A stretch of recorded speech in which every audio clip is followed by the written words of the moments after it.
tous et à toutes et re-bienvenue sur la chaîne de l'Archimage. Aujourd'hui, on va parler du Commander de votre deck, plus en particulier, plus en détail. Je vais vous donner toutes les informations que vous avez besoin d'avoir pour bien le choisir, pour savoir ce qu'il fait et c'est quoi ses particularités qu'il va avoir dans votre deck. Mais tout d'abord, on a un peu de, comme disent les Anglos, de housekeeping à faire. J'ai remarqué qu'il y a eu une énorme réaction sur les réseaux sociaux, en tout cas bien plus grande que celle que moi je m'attendais, rien comparé à ce que les grands youtubeurs américains font. Mais il y a eu énormément d'entre vous qui ont partagé ma vidéo, qui l'ont liké, qui se sont abonnés à la chaîne. Je voulais vous remercier du fond du cœur pour ça. C'est un projet qui me tient beaucoup à cœur, c'est quelque chose qui me fait vibrer et je vous remercie sincèrement. Donc, maintenant, un Commander, qu'est-ce que c'est? Le Commander, c'est le, comme on en a parlé dans la dernière vidéo, c'est le général de votre deck. C'est celui qui représente votre deck, c'est celui autour duquel toute la synergie de votre deck devrait être basée.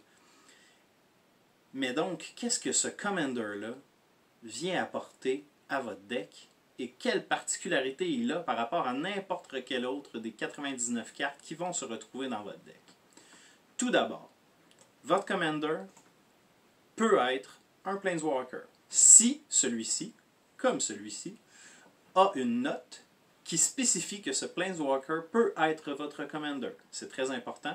Votre Playgroup peut accepter que vous jouiez n'importe quel Planeswalker comme votre Commander, mais vous ne devez pas prendre pour acquis que tout le monde en boutique va être prêt pour ce genre de choses. Deuxième sorte particulière de Commander, ce qu'on appelle les Partner Commanders. Ces Commanders ont encore une fois une habileté qui spécifie qu'ils peuvent être utilisés en combinaison avec un deuxième Commander. Et donc, en ce moment-là, votre Commander, au lieu de se retrouver à être comme la 8e carte de votre main, comme on parlait lors du dernier vidéo, vos Commanders vont être la 8e et la 9e carte de votre deck à ce moment-là. Et vous pouvez les caster chacun leur tour en même temps, tout dépendamment de votre mana, où est-ce qu'elle se trouve à ce moment dans la partie, où est-ce que votre stratégie se trouve. Bref, ça amène bien des particularités vraiment, vraiment plaisantes à voir aller. Donc, ceci conclut quel type de Commander est-ce que vous pouvez avoir, en plus de celle dont on avait déjà parlé la dernière fois, donc une créature légendaire, tout simplement. N'importe quelle créature légendaire de toute l'histoire de Magic. Votre Commander va affecter votre deck d'une façon assez profonde. Les couleurs qui vont se retrouver sur votre Commander, que ce soit dans son coup pour le caster, ou les couleurs de symboles de mana qui vont se retrouver dans ses habiletés également, vont déterminer les couleurs que vous avez le droit d'utiliser dans votre deck. Et là, je parle encore une fois, même sur les cartes que vous allez mettre dans votre deck, les couleurs des symboles de mana qui se retrouvent dans le texte des règles. Attention, il y a quelques exceptions, comme cette magnifique carte qui cause beaucoup de tollé, parce que les gens ne comprennent pas la nuance de l'identité de couleur et comment elle fonctionne. Ici, on peut voir très bien que le symbole hybride de mana blanc et noir se retrouve à être, entre parenthèses, en italique, et c'est ce qu'on appelle en anglais du reminder text. Donc, c'est un texte qui rappelle aux joueurs comment une certaine règle fonctionne. Dans ce cas-ci, on ne considère pas que ce symbole de mana hybride fait partie du texte de règle, mais bien d'un texte de rappel. Et donc, cette carte peut être utilisée dans un deck qui ne contient pas de noir. C'est très important, vous l'avez appris ici. Ensuite de ça, votre Command Zone. On a survolé le sujet un peu la dernière fois.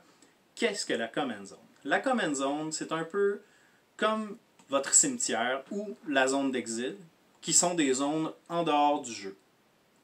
Le graveyard et la zone d'exil peuvent être affectés par certains sorts que vous allez pouvoir lancer. La Command Zone, habituellement, est une zone où rien ne peut toucher votre Commander, à l'exception de quelques cartes, comme celle-ci, qui vous permettent de prendre votre Commander de la Command Zone et de l'amener directement dans votre main. C'est des choses qui peuvent arriver, mais habituellement, vos adversaires sont incapables de toucher votre Commander pendant qu'il est dans la Command Zone. Certains Commanders, comme celui-ci, ont même la capacité d'affecter votre champ de bataille pendant qu'ils sont dans la Command Zone, et donc pendant qu'ils sont complètement invulnérables à tout ce que vos adversaires pourraient vouloir faire. C'est d'ailleurs pourquoi celui-ci est banni en Commander 1 contre 1, mais est encore tout à fait légal sur une table de 3 joueurs et plus. Votre Commander est spécial à un point qui ne s'arrête pas là. Votre Commander restera toujours votre Commander. Qu'est-ce que je veux dire par là? On connaît tous certaines habiletés qui permettent de morpher une créature, de manifester une créature, qui vont transformer une créature en une grenouille magnifique sans habileté 1-1. On a tous déjà subi ça. Eh bien, quoi qu'il arrive à votre Commander, tant et aussi longtemps qu'il est sur le champ de bataille, même si un ennemi en prend le contrôle par des manœuvres perfides, cette carte demeurera toujours votre Commander. Et, de soi, ce qui nous amène au prochain point, va toujours faire ses dommages de la façon suivante, c'est-à-dire d'une façon spéciale qu'on appelle le Commander Damage. Et pourquoi est-ce que le Commander Damage est spécial et pourquoi est-ce que c'est important de garder les yeux sur où est rendu nos dommages de Commander? Très simplement parce que les dommages de Commander, si vous en recevez 21 du même Commander, pas contrôlés par la même personne, par exemple dans le cas où quelqu'un aurait des Commanders partenaires, les deux ne sont pas considérés comme la même entité ici. Chacun d'entre eux est un Commander séparé. Si mon adversaire vole mon Commander et qu'il vous attaque avec, ce sera encore une fois considéré comme s'il était mon Commander, ce qui peut vous causer bien des ennuis. Très important à se rappeler, votre Commander sera toujours votre Commander, et ça même s'il n'est plus sous votre contrôle. Pour toutes ces raisons, très important pour vous de porter une attention particulière lorsque vous choisissez votre Commander, parce que cette carte, en plus de représenter votre deck, en plus d'être une carte à laquelle vous aurez toujours accès et qui sera pratiquement invulnérable dans sa zone, cette carte va affecter votre deck dans des limites qui sont extrêmes. Il va y avoir une immense différence par rapport au Commander que vous allez choisir, et comme on en a déjà parlé, ce n'est pas toutes les créatures légendaires qui ont été créées également. Prenez par exemple celle-ci et celle-ci. On ne parle pas du tout de la même chose ici. Il y a plusieurs nouveautés qui vont s'en venir pour la chaîne. Le gameplay, une fois le confinement terminé. Je vais créer également une page Facebook, un compte Twitter et même un compte Instagram. J'en suis rendu là, effectivement. Je m'en excuse. Si c'est des choses qui vous intéressent, n'hésitez pas à vous abonner. Je vais partager avec vous toutes les informations pour ces différents comptes de réseaux sociaux sous peu afin que vous puissiez être absolument certain de rien manquer.